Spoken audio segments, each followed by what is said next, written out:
আসসালামু আলাইকুম রহমতুল্লাহি বরকাতুহু।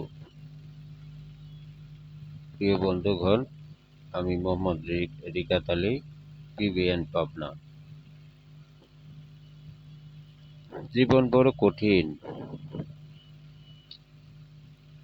জীবনের সঙ্গে লড়াই করে বাঁচতে হয়।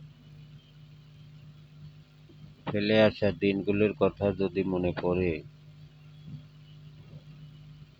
অনেক অনেক কিছু মনে পড়ে, অনেক কষ্টের কথা মনে পড়ে।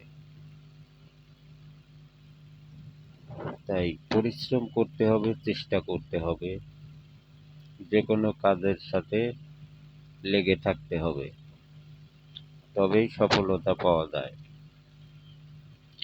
অন্যরা ভালো করতেছে তার পিছনে শত্রুতা করা, এগুলো কোনো বুদ্ধিমানের কাজ না।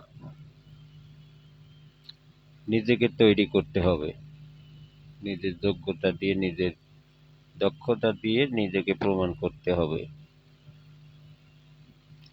এটাই হচ্ছে একটা মানুষের সফলতা। সবাই ভালো থাকবেন। শুভরাত্রি।